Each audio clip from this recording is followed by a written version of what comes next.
estamos de volta e como hoje é o Dia Internacional da Música, o Viva Bem recebe Davi Lemerick, que é regente do coral da Univale, é professor e também é músico, cantor e guitarrista de uma banda aqui da nossa região. Boa tarde, Davi, tudo bem? Boa tarde, tudo bem. Bem-vindo ao Viva Bem. Obrigado.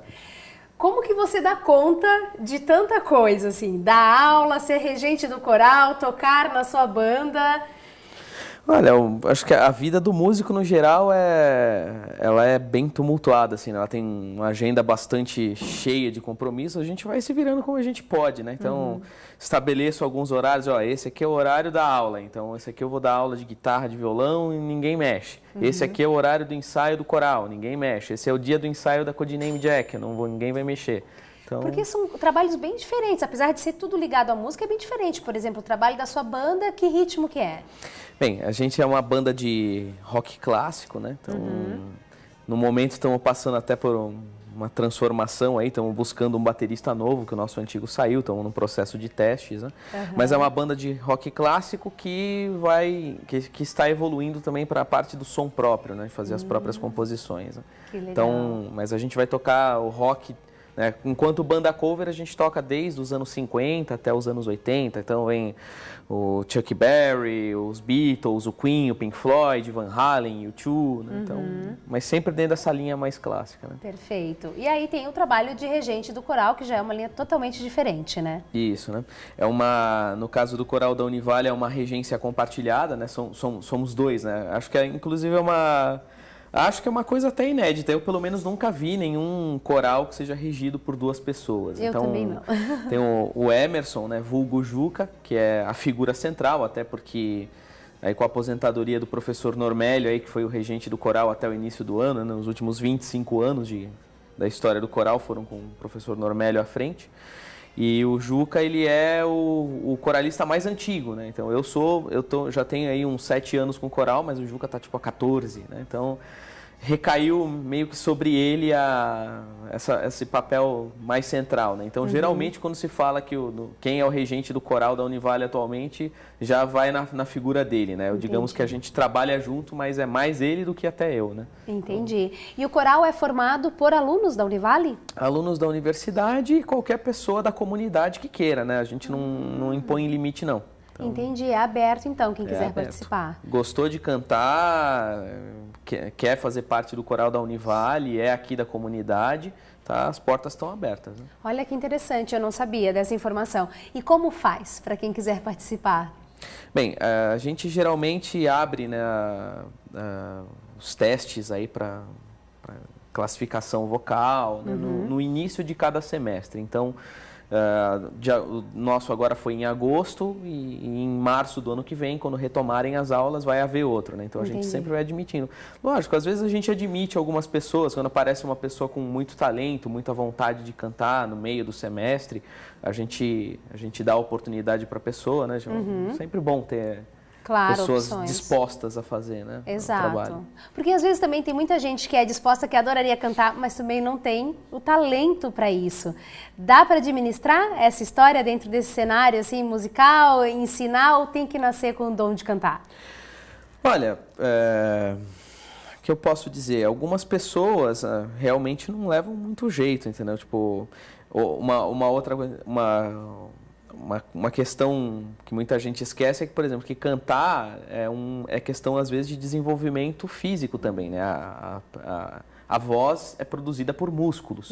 Então, a pessoa que nunca canta nem no chuveiro fica com uma voz desse tamanho, aí não alcança a nota para cima nem para baixo.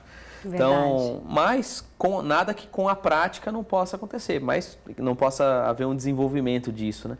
Só que algumas pessoas realmente nem pode passar chuveiro, 10 né? anos tentando trabalhar a pessoa, não vai dar jeito. Isso aí, eu como formado em licenciatura, isso se chama inteligência múltipla, né? Então a gente nasce com um determinado número de inteligências, né? Aquela inteligência que você tem, você vai se desenvolver com muita naturalidade e muita facilidade. Agora, aquela que você não tem, eu acho que você pode até vir a ser bom, mas ralando muito mais do que aquele que tem, ou você vai realmente ser medíocre, entendeu? Ou é melhor você investir a sua força em outra coisa. Né? Claro. E eu te perguntei isso exatamente porque muitas pessoas têm o sonho de cantar, né? Acho que é uma coisa que acaba enchendo os olhos de quem, quando você vê um cantor que é bacana, que tem uma voz legal, dá uma vontade de ser. E falo isso até me colocando no lugar. Eu adoraria saber cantar. Eu, como artista, adoraria também saber cantar, mas não é muito a minha praia, assim. Já fiz espetáculos com musical, mas não tenho o desenvolvimento. E acho que nem se eu procurasse, como já até procurei algumas vezes, não chegaria a ter uma voz potente. Mas às vezes as pessoas querem tentar desenvolver isso. Então, você tem que nascer com um mínimo de dom de inteligência múltipla, como você falou, e aí desenvolver então esse processo, né? Bem, uma voz potente é uma característica de voz. Então, por exemplo, a minha formação, antes de eu vir aqui para Itajaí, antes de eu vir morar para cá, eu morava lá em São Paulo e lá eu fazia bacharelado em canto lírico. Então, por exemplo, eu quando imposto a minha voz para cantar lírico, eu não consigo fazer suave. A minha voz tem característica de potência. Então, por exemplo, a potência é uma das características, né? Ou tem outras pessoas que vão ter uma voz bem suave, não vai ter...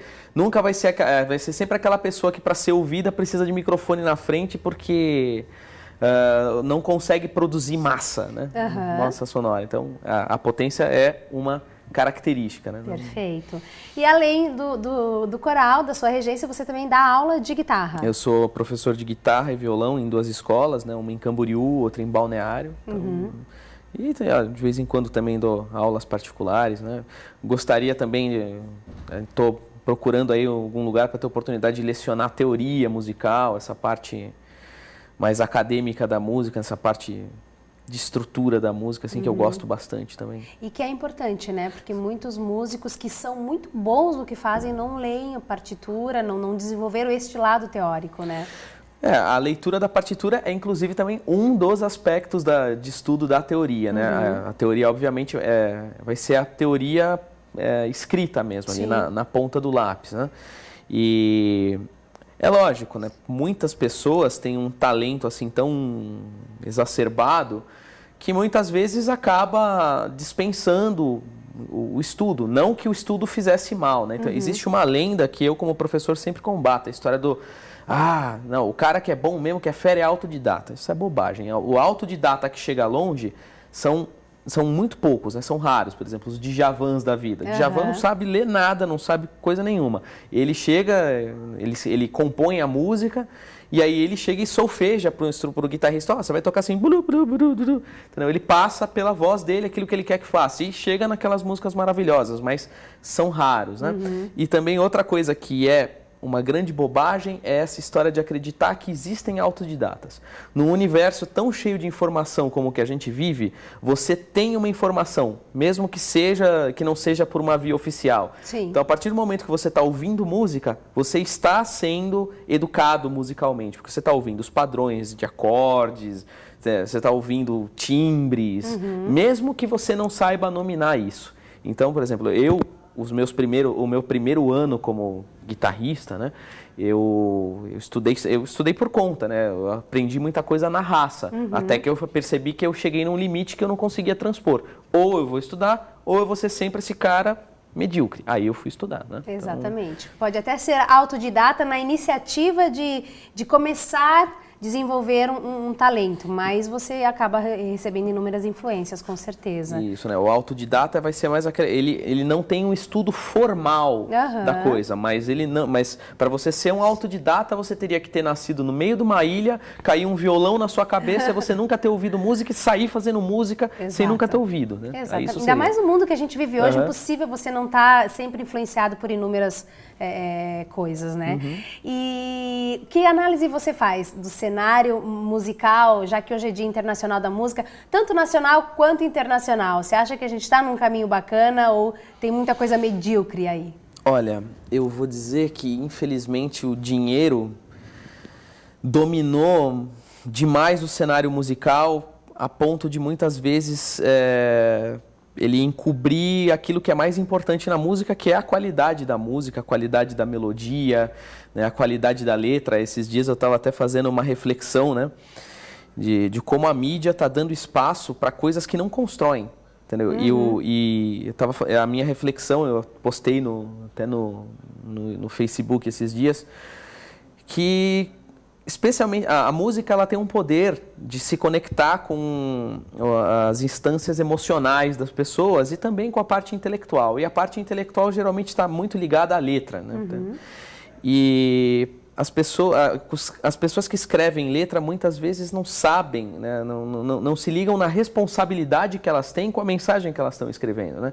Então, tem um monte de compositor aí que se dedica a escrever letras que falam sobre como é bom beber até cair, como se ressaca fosse uma coisa legal no dia seguinte, como se morrer de cirrose fosse uma coisa legal, bater o carro, atropelar alguém, né? Então, eu vejo como pessoas irresponsáveis que não pensam na mensagem que elas estão deixando, né? Então, eu torço para que o esquecimento profilático, né, uma cura, esqueça esse tipo de letra, ou gente que fala aí do sexo de uma maneira desenfreada, como se isso fosse legal. Esses dias aí eu ouvi uma letra aí que também me deixou horrorizado aí quando eu fui, que é sobre essa coisa do cara que acabou de sair de casa, então, pô, pai, você já me pentelhou a vida inteira, me deixa em paz, agora eu quero fazer tudo, a minha geladeira vai ficar cheia de cerveja, só vou tomar cerveja, é isso aí, a vida é isso, né? Então, só letras pejorativas e de baixo calão. De baixo calão, então, como eu disse, não constrói, ou seja, ela não traz uma mensagem positiva para as pessoas, né? Eu quero que essas pessoas lembrem que um dia eles vão ter filhos, certo? E que um dia, se algum deles, né, esses que gostam de fazer apologia ao álcool, tiver cirrose, que ele lembre que um dia ele escreveu aquela letra lá. Né? Então, o músico ele tem uma responsabilidade, especialmente aquele que escreve letra. Né? E quanto ao cenário, né, o resto do cenário, eu acho triste o mercado ele vem se tornando cada vez mais segmentado, né? Então os gêneros são cada vez mais subdivididos e existem alguns que perderam completamente o espaço na mídia. A mídia tem incentivado um tipo de música que ele é musicalmente, né? Em termos musicais ele é um clichê, ou seja, ele não traz absolutamente nada de novo. E ela poda várias possibilidades musicais. Então, não pode ter um solo de guitarra, a música não pode ter mais do que 3 minutos. Ou seja, o músico ele perde a liberdade de se expressar da forma que ele quer, porque a mídia diz que é assim, assim, assado. E aí também, muitas vezes, músicos maravilhosos não conseguem espaço, não conseguem tocar na rádio, não conseguem tocar na TV, porque além da música dele ter elementos mais complicados que fazem a pessoa pensar, né? E ela não se enquadra naquilo que está vendendo bastante. Na moda atual, né? Isso eu acho muito triste, mas por debaixo sempre continua tendo as coisas boas, né? Com certeza. O pop já foi bom. Hoje eu acho que o pop está muito decaído. Mas tem gente que continua tentando resgatar e acho que isso que é importante, né? Tem músicos muito bons que estão tentando e sobrevivem sempre com essa força de tentar resgatar um cenário musical e manter um cenário de qualidade.